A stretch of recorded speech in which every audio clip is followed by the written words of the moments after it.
Subscribe करिए हमारे channel target UP TET CTET को और बेल आइकन को दबाइए।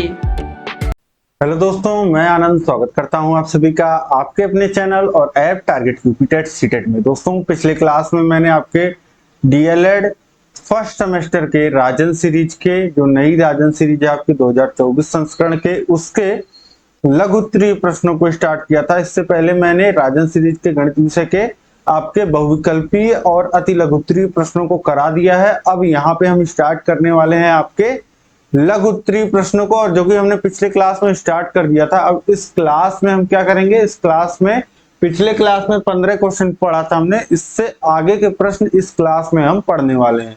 तो पिछले क्लास को अगर आपने नहीं देखा है या जितनी भी क्लासेस अभी तक मैथ की हुई है, चाहे वह आपको सिलेबस को जो मैंने चैप्टर वाइज पढ़ाया है वह क्लासेस अगर आप देखना चाहते हैं, या फिर Pawan series, Rajan series, previous year question paper, तो सभी का एक ही प्लेलिस्ट में मैंने कर दिया है। एक प्लेलिस्ट में आपको मिल जाएगा, नीचे डिस्क्रिप्शन में लिंक दिया गया है। उस प्लेलिस्ट पे आप क्लिक करोगे तो वहां प्लेलिस्ट में आपको देखने को मिल जाएगा। ठीक, अब यहाँ पे हम स्टार्ट करेंगे इस क्लास में। देखिए प्रश्न संख्या 16 से यहाँ पे हम देखने वाले हैं। प्रश्न संख्या 16 देखिए क्या कह रहा है आपका। प्रश्न संख्या 16 कह रहा है कि एक रेलगाड़ी जिसकी लंबाई 270 मीटर है एक खंभे को 9 सेकंड में पार कर लेती है, उसकी चाल किलोमीटर प्रति घंटा में ज्ञात कीजिए। अब जैसे मैं आपसे कहूं कि रोहन दौड़ करके 1 घंटे में 10 किलोमीटर दूर स्थित रामनगर पहुंच जाता है, तो आपको सीधे सीधे पता चल जाएगा कि 1 घंटे में रोहन 10 किलोमीटर गया है तो उसकी रफ्तार हो गई 10 किलोमीटर प्रति घंटा। यानी कि जब भी हमको किसी की चाल निकालनी रहती, किसी का स्पीड निकालना रहता है, तो हमको क्या चाहिए होता है, हमको चाहिए होता है कि वह कितने समय में कितनी दूरी ट्रेवल कर रहा है। क्योंकि हमको शुरू से पता है फॉर्मूला चाल बराबर होता है दूरी बटा समय। ठीक, ये आपके दिमाग में होना चाहिए। जब हमको उसकी चाल निकालनी है रेलगाड़ी की, तो हमारे पास पहले तो दूरी होनी चाहिए और समय होना चाहिए। अब देखिए बोल रहा है कि रेलगाड़ी की लंबाई 270 मीटर है और 9 सेकंड में वह एक खंबे को पार कर रहा है। तो सबसे पहले आपको दूरी और समय चाहिए। अब देखिए दूरी कितना होगा, पहले दूरी समझिए। देखिए एक खंबा है इस तरीके से, ये एक खंबा है और इस तरीके से ये पटरी के किनारे खंबा है, और एक ये ट्रेन जो है वह दौड़ रही है। ट्रेन इस तरीके से चल रही है, ये आपकी रेलगाड़ी हो गई। अब रेलगाड़ी की लंबाई जो है वह मान लीजिए आप L है, रेलगाड़ी की लंबाई L है। तो अब इस खंभे को पार करने के लिए देखिए जस्ट खंभे पे रेलगाड़ी पहुंची ही है। ठीक है, जस्ट खंभे पे रेलगाड़ी पहुंची ही है। अब इस खंभे को पार करने के लिए इसको कितना दूरी तय करना पड़ेगा, ये सोचिए। ये इसका पिछला हिस्सा जो है वह यहाँ आना चाहिए और इसके आगे वाला हिस्सा यहाँ इस तरीके से पहुंच जाएगा। ठीक है, यानी कि इस खंभे को पार करने के लिए इस रेलगाड़ी को कितनी दूरी तय करनी पड़ेगी। रेलगाड़ी को यहां से लेकर के यहां तक L दूरी जो है वह तय करनी पड़ेगी। यानी कि रेलगाड़ी को अपने लंबाई के बराबर दूरी तय करनी पड़ेगी। ठीक है, आप खुद सोचिए कि ये रेलगाड़ी है और यहाँ पे खंबा है। ठीक है, ये रेलगाड़ी है। अब इस स्टाइलस को, इस मार्कर को मैं अगर पार कराना चाहूं, ये उंगली मेरा अगर खंबा है, अगर मैं पार कराना चाहूं तो ये धीरे धीरे चल के जब अपने लंबाई के बराबर चल के ऐसे पहुंच जाएगा तो ये इसको पार कर लेगा। तो वही बात है, यहाँ पे रेलगाड़ी जब अपने लंबाई के बराबर दूरी चल लेगी तो यह इस खंभे को पार कर लेगी। ये सबसे मेन बात है जो यहाँ पे आपको समझना है कि रेलगाड़ी कब खंभे को पार कर लेगी, कितनी दूरी चल करके, तो वह अपने लंबाई के बराबर दूरी चल करके इस खंभे को पार कर लेगी। और समय कितना लगा रही है, 9 सेकंड का। ठीक, 9 सेकंड का समय लगा रही है। अब इसके बाद चाल निकाल लीजिए। तो चाल बराबर होता है दूरी बटे समय, तो दूरी L, जो इसकी लंबाई है, इसकी लंबाई आपको दे रखा है 270 मीटर, 270 मीटर, और समय जो दे रखा है वह आपका 9 सेकंड। तो अब 9 से ऊपर नीचे काट दीजिए, 9 से काटेंगे तो एक बार में, और ये 3 और 0 30 बार में, तो ये चाल हो जाएगा 30 मीटर पर सेकंड। ये आ गया मीटर पर सेकंड, आपका मीटर प्रति सेकंड आ गया ये। ठीक है, इस तरीके से आप लिख लीजिए हिंदी में ही, मीटर प्रति सेकंड आ गया ये। ठीक, अब मीटर प्रति सेकंड जब आपका आ गया, अब इसको चाल को आपका क्या पूछा है, प्रति घंटा में पूछा, किलोमीटर प्रति घंटे में आपका जो चाल पूछा है किलोमीटर प्रति घंटे में पूछा है। तो जब मीटर पर सेकंड को आपको देखिए, एक तो गुणा करते हैं आप 5/18 से, और एक गुणा होता है 18/5 से। ठीक, ये आप याद रखिएगा, 5/18 और 18/5। जब हमको जैसे 36 किलोमीटर पर सेकेंड, किलोमीटर प्रति आवर जो होता है, वो आपका 5/18 से गुणा होकर के क्या बनता है, 10 मीटर पर सेकंड। यानी कि कोई 10 मीटर पर सेकंड चल रहा है, कोई गाड़ी 10 मीटर प्रति सेकंड चल रही है, या 36 किलोमीटर प्रति घंटे चल रही है, बात वो स्पीड एक ही है, चाहे 10 मीटर पर सेकंड चले, चाहे 36 किलोमीटर प्रति घंटे चले, ये याद रखिएगा। अब यहाँ पे देखिए, मीटर पर सेकंड को हमको किलोमीटर प्रति आवर में बदलना है, तो इसके उल्टा का गुणा कर देंगे। जैसे किलोमीटर प्रति घंटे को हमको जब मीटर पर सेकंड में बदलना था, तो 5/18 से गुणा किया हमने।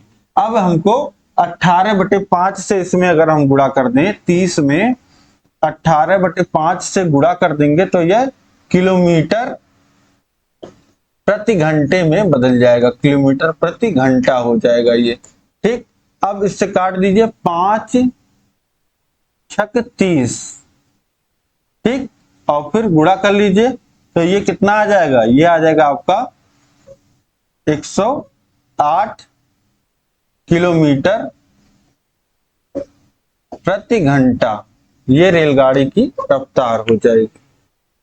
ठीक है, तो इस तरीके से इसको आसानी से आप निकाल सकते हैं, और यह 108 किलोमीटर प्रति घंटा ये आपका सही उत्तर है। आपके सीरीज में जो सॉल्व किया है वह गलत सॉल्व किया है, गलत उत्तर आया हुआ है। ठीक है, ये ध्यान रखिएगा, 2018 में ये पूछा हुआ प्रश्न है, और 2018 का पेपर मैंने सॉल्व करा रखा, उस पेपर को भी आप देख सकते हैं, लिंक जो है वह नीचे डिस्क्रिप्शन में है, या फिर नीचे प्लेलिस्ट में आपको मिल जाएगा। अब इसके बाद हम लोग देखते हैं नेक्स्ट क्वेश्चन, प्रश्न संख्या 17।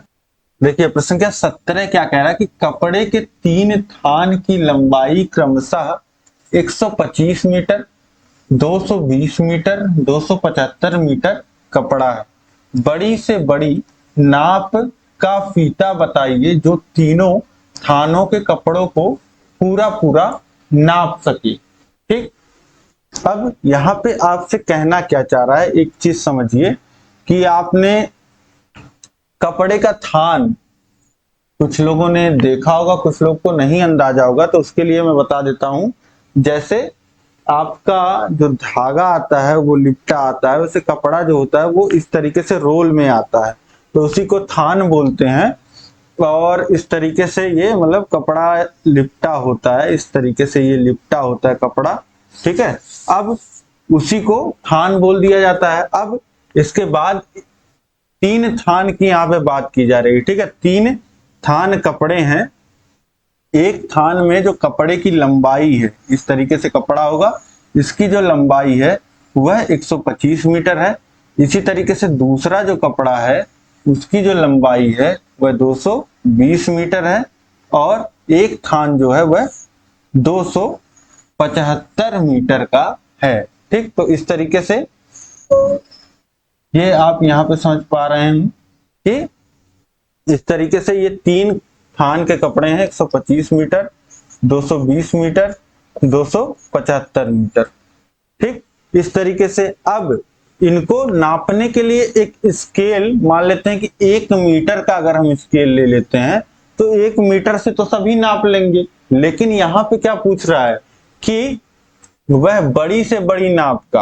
अब देखिए 5 मीटर भी ले लेंगे तो सभी 5 से डिवाइड होने वाली संख्याएं हैं और सभी 5 मीटर से भी नापी जा सकती हैं। लेकिन एक बात आप समझिए, जो आपने पढ़ा है, बड़ी से बड़ी जब आपको ज्ञात करना होता है तो वहां पे हम लोग क्या लगाते हैं, वहां पे हम लोग महत्तम समाप वर्तक लगाते हैं, जो कि होता है हाईएस्ट कॉमन फैक्टर HCF। यानी कि हम लोग यहाँ पे क्या निकालेंगे, यहाँ पे हम अगर इन तीनों संख्याओं का मासा निकाल लेते हैं तो हमको मिल जाएगा वह संख्या जिसके द्वारा इन तीनों को मापा जा सकता है, वह बड़ी से बड़ी संख्या। यानी कि यहाँ पे हम 125 को, अब देखिए इनको आप चाहें तो इनका गुणनखंड कर लीजिए या फिर मासा इन लोगों का तीनों निकाल लीजिए भाग विधि से। देखिए 125 है और आपका 220 है और 275 है। अब देखिए 2 से तो भाग जाएगा नहीं, 3 से ट्राई करिए तो 3 से भी नहीं जाएगा, और इसके बाद 5 से ट्राई करते हैं तो 5 से तो जाएगा ही, 4 से नहीं जाएगा, 5 से जाएगा। तो ये आपका हो जाएगा 2 और 5 25, और ये आपका हो जाएगा 4 और ये 4 हो गया 20 और फिर 20 बचा, फिर 4 44।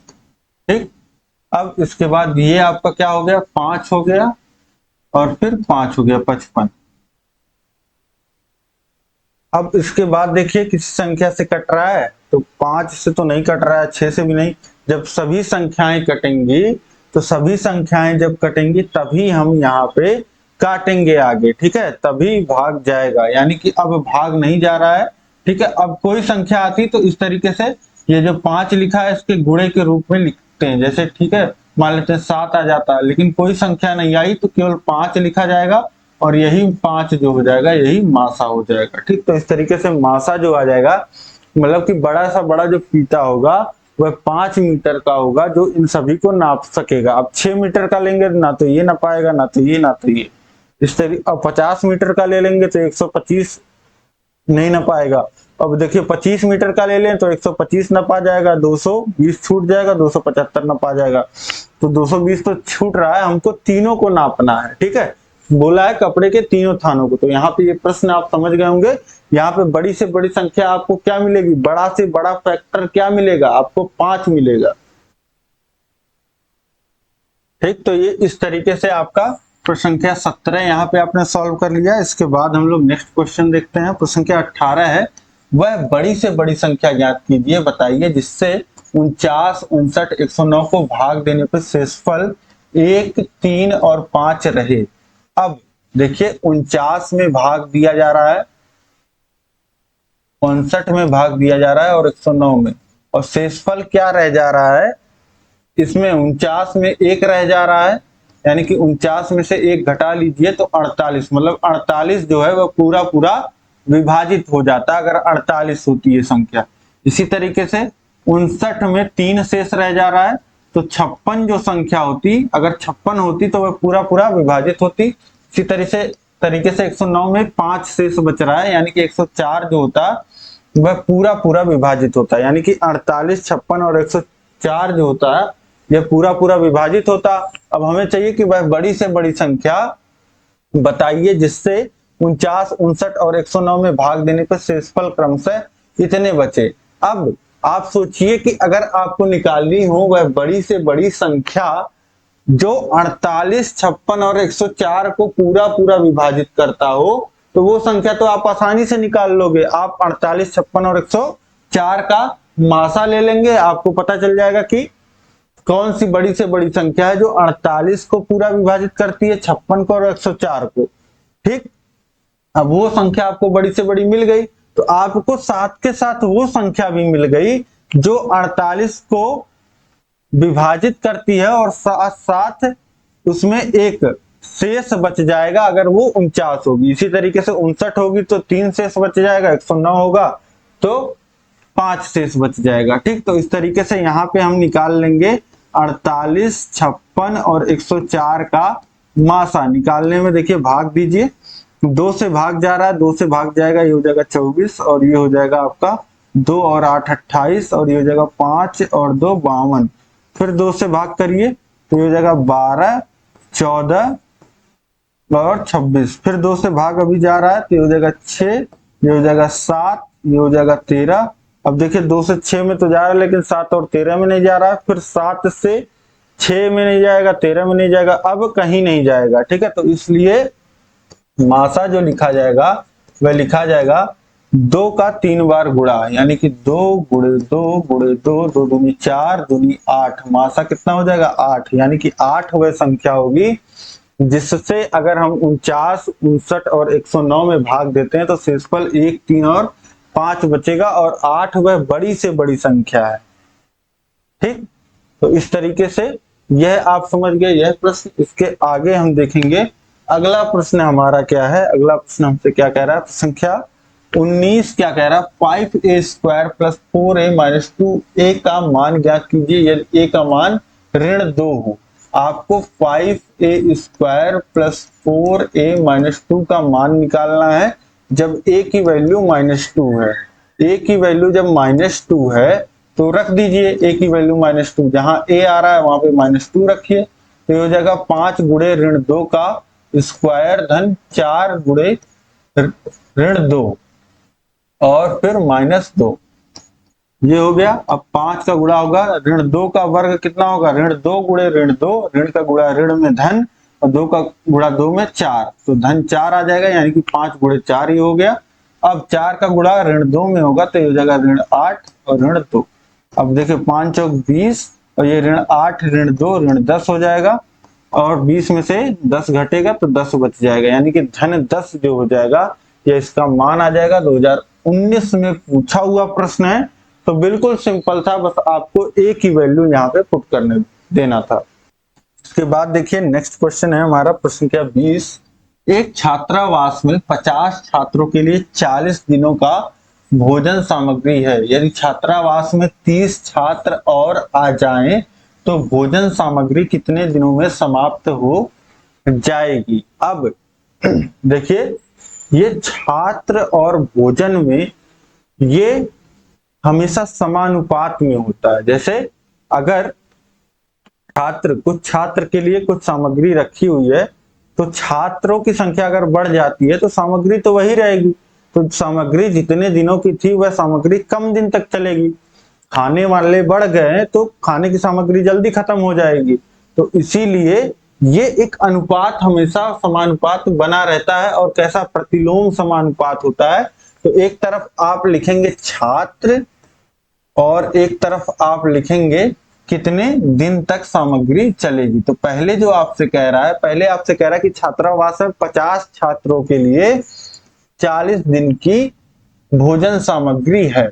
अब इसके बाद बोल रहा है कि यदि छात्रावास में 30 छात्र और आ जाएं तो 30 छात्र और आ जाएंगे, 50 पहले से थे 30 और आ गए, यानी कि 80 छात्र हो जाएंगे। ठीक, अब तो बोल रहा है भोजन सामग्री कितने दिनों में समाप्त हो जाएगी। मान लेते हैं कि x दिनों में समाप्त हो जाएगी, हमको नहीं पता है।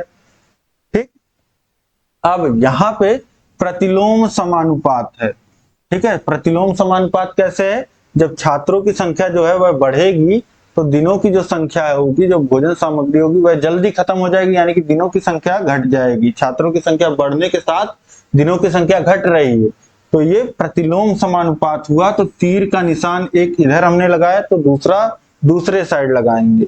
अब यहाँ पे प्रतिलोम समानुपात हुआ तो इसको लिखेंगे, देखिए 50/80। समानुपात को हम लिख रहे हैं, अनुपात को कैसे बटे में लिखा जाता है, तो 50/80 हो गया और फिर बराबर ये कितना हो जाएगा, फिर ये इधर से लिखा जाएगा x/40। अब यहाँ पे तिर्यक गुणा आपको पता होगा, 80 का गुणा x में होगा और 50 का गुणा 40 में होगा। तो ये हमारी नेक्स्ट लाइन जो आ जाएगी वह आ जाएगी 80 गुणे x बराबर 50 गुणे 40। ठीक, ये समझ गए आप। और x बराबर लिखना चाहें तो लिख सकते हैं 50 गुणे 40 बटे 80 और फिर 40 से चाहे 80 को 2 बार में काट देंगे, जो 2 बचा 2 को हम 50 को काटेंगे तो 25 बार में कट जाएगा। और ये x की जो वैल्यू आ गई 25 आ गई, यानी कि भोजन सामग्री अब कितने दिनों तक चलेगी? 25 दिनों तक चलेगी। अगर 80 बच्चे खाएंगे खाना तो 25 दिन में ये भोजन सामग्री जो है वह समाप्त हो जाएगी। ठीक, तो बहुत ही आसान प्रश्न था। इसके बाद देखिए दोस्तों, प्रश्न क्या 21 है। राम ने 300 में एक रेडियो खरीदा, वह उसे कितने रुपए में बेचे कि उसे 20% का लाभ हो? 2019 की परीक्षा में यह आपका पूछा हुआ प्रश्न है। अब राम ने रेडियो 300 रुपए में खरीदा है और उसे बेच करके वह 20% का लाभ कमाना चाहता है, तो ऐसे में उसे क्या करना होगा? देखिए 300 का 20% हमको पहले निकालना पड़ेगा। लाभ जो वो कमाना चाहता है 20% का, वह किस पे कमाना चाहता है? 300 रुपए पे। तो 300 का 20% यानी कि 300 का मतलब गुणा और 20 और प्रतिशत की जगह जब प्रतिशत चिन्ह हटाते हैं तो 1/100 से गुणा होता है। अब देखिए 2 शून्य कट जाएगा, 3 का गुणा 20 में होगा 60 रुपए, यानी कि 60 रुपए का वह लाभ कमाना चाहता है। अब विक्रय मूल्य जो बेचने का मूल्य होता है वह होता है क्रय मूल्य, और धन लाभ जो इंसान कमाता है। ठीक, अब क्रय क्या हुआ? क्रय 300 रुपए में उसने किया था और लाभ वह 60 रुपए कमाना चाहता है, यानी कि हो गया आपका 360 रुपए में उसे विक्रय करना पड़ेगा, बेचना पड़ेगा। राम को 300 रुपए में जो रेडियो खरीदा है वह 360 रुपए में बेचना होगा। तो यहाँ पे ऑप्शन देखिए, ऑप्शन तो नहीं, जो आपका उत्तर हो जाएगा 360 रुपए, यह बिल्कुल सही हो जाएगा। इसके बाद देखिए प्रश्न संख्या 22 है आपका। अभाज्य तथा संयुक्त रेखाएं लिखा है, ये होगा आपका संख्याएं। ठीक है, जैसे अभाज्य संख्या होती है, संयुक्त संख्या होती है, किन्हें कहते हैं? ये परिभाषा यहाँ पे आपसे पूछ रहा है। तो देखिए अभाज्य संख्याएं किसे कहते हैं? अभाज्य, जैसा कि नाम से ही पता है, आ और भाज्य मतलब कि जो भाज्य ना हो, तो ऐसी संख्याएं जो एक और स्वयं से खुद से ना कटती हो, एक और खुद से के अलावा किसी और संख्या से ना पूरी पूरी विभाजित होती हो, उन्हें हम क्या कहते हैं? अभाज्य संख्याएं कहते हैं। जैसे 7 है, 7 आपका केवल इसके भाजक कौन कौन से हैं? 1 से कटेगा और खुद 7 से कटेगा, तो ये अभाज्य संख्या हो गया आपका। और इसी तरीके से 11 को देखेंगे 1 से कटेगा, खुद 11 से, इसी तरीके से 13। ठीक है, तो शुरू से आप देखेंगे तो एक जो होता है यह ना भाज्य होता है ना अभाज्य होता है, और 2 जो होता है यह आपका 2 से शुरू होती हैं अभाज्य संख्याएं। अभाज्य संख्याएं अगर आप लिखना चाहो तो अभाज्य संख्याएं क्या लिखेंगे? 2 लिखेंगे, 3 लिखेंगे, 4 2 से कट जाता है, तो 4 जो है वह 1 से, 2 से और खुद 4 से कटता है, तो 2 इसका जो है वह एक एक्स्ट्रा भाजक हो गया, तो 4 जो हो गया अभाज्य संख्या नहीं रह गया। इसी तरीके से आपका 5 जो हो गया वह अभाज्य संख्या हो जाएगा, 7 हो जाएगा, और इसके बाद 8 तो नहीं होगा, 9 भी नहीं होगा, 10 भी नहीं होगा, 11 होगा, फिर 13 होगा। तो ये अभाज्य संख्याएं इस तरीके से होती हैं, जो केवल 1 से कटेंगी और खुद से, वो अभाज्य संख्याएं हो गई। और इसके बाद संयुक्त संख्याएं क्या हो जाएंगी? संयुक्त संख्याएं वे संख्याएं हो जाएंगी जो इसके अलावा, अभाज्य संख्याओं के अलावा, मतलब कि वे संख्याएं जिसके गुणनखंड 2 से अधिक होते हैं, वे संख्याएं क्या कहलाएंगी? संयुक्त संख्याएं कहलाएंगी। जैसे कि 4 के 1 से अधिक, 2 से अधिक गुणनखंड हैं, भाजक हैं। 1 से कटता है, 2 से कटता है और खुद 4 से कटता है। इसी तरीके से और कौन सी संख्या ले सकते हैं? 49 के कौन कौन से भाजक हैं? 1 है, फिर 7 है और खुद 49 है, तो इस तरीके से। और 10 का देखेंगे तो 10 का 1 है, 2 है, 5 है और खुद 10 है, तो ये सभी क्या हैं? ये सभी संयुक्त संख्याएं हैं। तो संयुक्त संख्याएं आप समझ गए और अभाज्य संख्याएं समझ गए। इसके बाद हम लोग देखते हैं भाजकता के कुछ नियम। भाजकता मतलब डिविजिबिलिटी जिसे इंग्लिश में बोलते हैं, मतलब किसी संख्या के भाग होने का क्या नियम है कि वह संख्या दी गई संख्या से कटेगी कि नहीं। जैसे कोई संख्या दो से भाजकता का नियम हम लिखते हैं, दो से भाजकता का नियम अगर लिखा जाए तो क्या होगा, कोई संख्या कब दो से कटेगी, इसका क्या नियम होता है। आपको पता है कि संख्या सम होती है, जितनी भी सम संख्याएं होती हैं वो दो से कटती हैं। जैसे कि दो खुद से कटता है, इसके बाद 4, 6, 8, 10, 12, इसी तरीके से 14, 16, तो ये सभी क्या है, ये सभी दो से कटने वाली संख्याएं हैं। और अब इसके आगे आप समझिए कि भाजकता का नियम क्या है। तो भाजकता का नियम है किसी भी संख्या, जैसे लिखा है 548, तो ये दो से कटेगा। मैंने कैसे बता दिया, इकाई के स्थान पे आपको संख्या को देखना है, 8 है।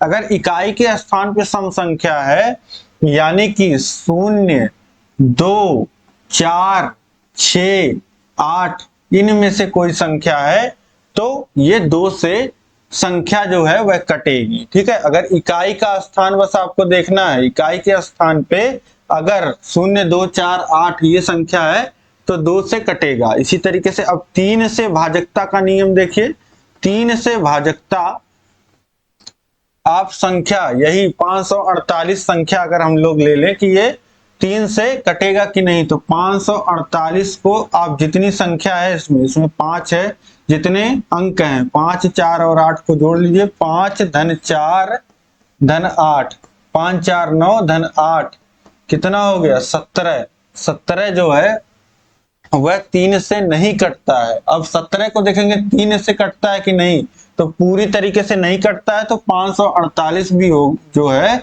वह 3 से पूरी तरह नहीं कटेगा। कैसे करके देख लीजिए, 3 एकन्नम 3, ठीक, और ये 2 24, तो 24 8 बार में पूरा कट जाएगा। और फिर उसके बाद बचेगा क्या 8, 8 तो 3 से पूरा कटेगा नहीं। तो इसी तरीके से यहाँ देख सकते हैं कि आप ये संख्या जो है वह 3 से नहीं कट रहा है। और यहीं पे अगर 503 लिख दिया जाए तो देखिए 503 भी नहीं कटेगा। यहीं पे अगर 504 लिख दिया जाए तो 504 आप देखेंगे कि 504 3 से कटेगा। क्यों? क्योंकि 5 धन 0 धन 4 कितना आ रहा है 9, और 9/3 ये पूरा 9 जो होता है 3 से पूरा पूरा कटता है।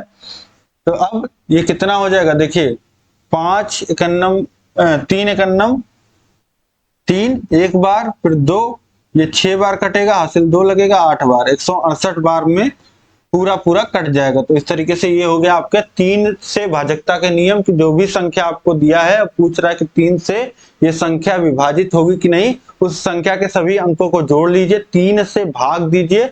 अगर पूरा पूरा उस संख्या के अंकों का योग जो है वह 3 से पूरा पूरा विभाजित हो जा रहा है तो वो संख्या 3 से विभाजित होगी, नहीं तो नहीं। बड़ी से बड़ी संख्या आप लिख लीजिए 2, 4, 6 और 7, 3, इस तरीके से इसको जोड़ के लिख लीजिए 2 धन 4 धन 6 धन 7 धन 3, इसको जोड़ेंगे 2, 4, 6, 6 12 और 12 और 7 19 और 19 और 3 22, तो 22 आ गया। 22 3 से नहीं कटता, तो ये संख्या जो है 3 से नहीं कटेगी पूरी पूरी। तो इस तरीके से ये 3 से भाजकता का नियम हो गया। और इसके बाद आप अगर देखना चाहें 5 से भाजकता का नियम, तो 5 से भाजकता का नियम संख्या के इकाई के स्थान पर, जैसे लिखा हो 450, तो अगर 0 आ रहा हो या 455 लास्ट में 5 आ रहा हो इकाई के स्थान पे, 0 और 5 अगर आ रहा है लास्ट में तो 5 से कटेगा। ये हो जाता है 5 से भाजकता का नियम। और 6 से भाजकता का नियम क्या होता है कि 6 से अगर 2 से 3 से दोनों से संख्या कट रही है तो 6 से भी कटेगी। ये हो जाता है 6 से भाजकता के नियम। तो इस तरीके से भाजकता के कुछ नियम आपको बताने थे, तो बहुत सारे यहाँ पे 4 नियम मैंने आपको बता दिए, इनमें से कोई 2 लिख दीजिएगा, आपका काम हो जाएगा। इसके बाद देखिए अगला प्रश्न है, प्रश्न संख्या 24 है। सलमा अपनी बहन रेशमा से 10 वर्ष बड़ी है। 4 वर्ष पहले सलमा की आयु रेशमा की आयु की 2 गुनी थी। सलमा और रेशमा की वर्तमान आयु ज्ञात कीजिए। 2019 में पूछा हुआ प्रश्न है। देखिए सलमा और रेशमा 2 बहनें हैं, ठीक, अब क्या कह रहा है, सलमा अपनी बहन रेशमा से 10 वर्ष बड़ी। ठीक, सलमा जो है वह अपनी बहन रेशमा से 10 वर्ष बड़ी है, और 4 वर्ष पहले सलमा की आयु जो थी वह रेशमा की आयु की 2 गुनी थी। तो सलमा और रेशमा की वर्तमान आयु ज्ञात कीजिए। अब हम लोग मान लेते हैं कि सलमा की जो आयु है, सलमा की आयु हम लोग मान लेते हैं x है।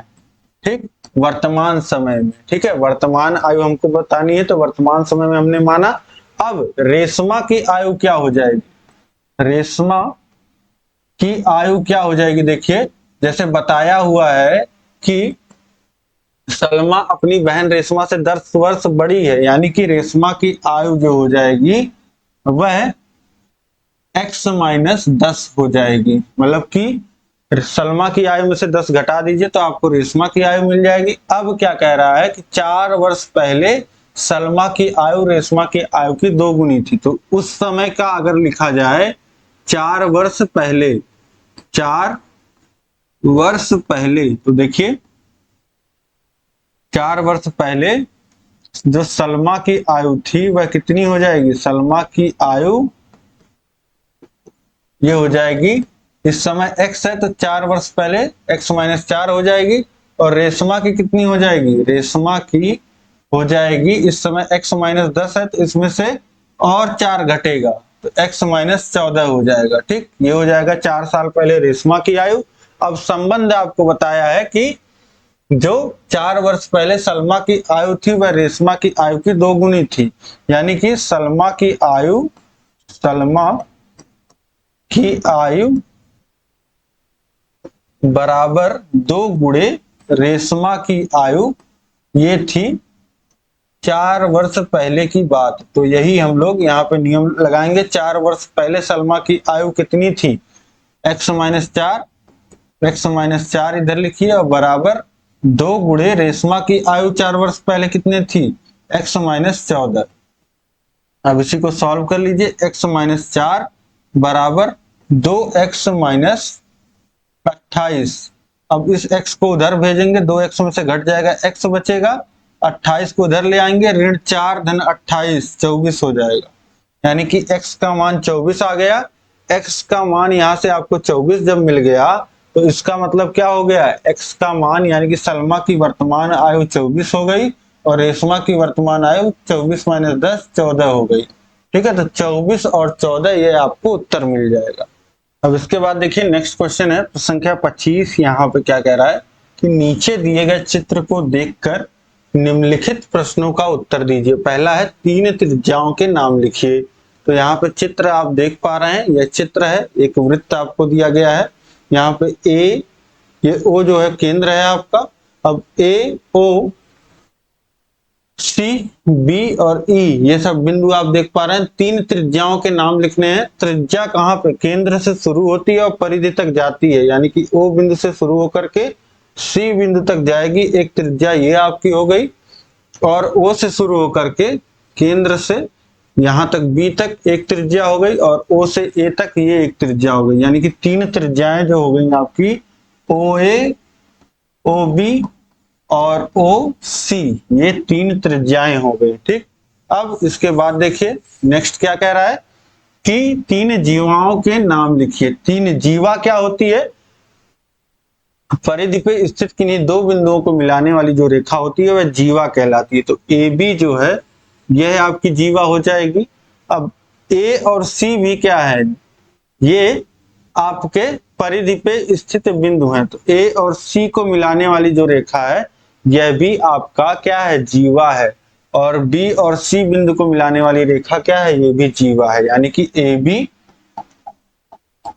बी सी और ए सी ये तीनों आपकी जीवाएं हैं। परिधि पे स्थित किन्हीं 2 बिंदुओं को मिलाने वाले रेखाखंड को क्या कहते हैं, जीवा कहते हैं। अब तीसरा देखिए, वृत्त के व्यास का नाम लिखिए। तो वृत्त का व्यास क्या है, ऐसी जीवा जो केंद्र से होकर के जाए उसे व्यास कहते हैं। तो AC जो है आपका वह क्या है, वह आपकी जीवा है और केंद्र O से होकर के जा रही है। ठीक है, यही रेखा AC। इसको जीवा में भी आप लिख सकते हैं और वृत्त के व्यास में भी लिख सकते हैं, क्योंकि व्यास भी एक जीवा ही होती है।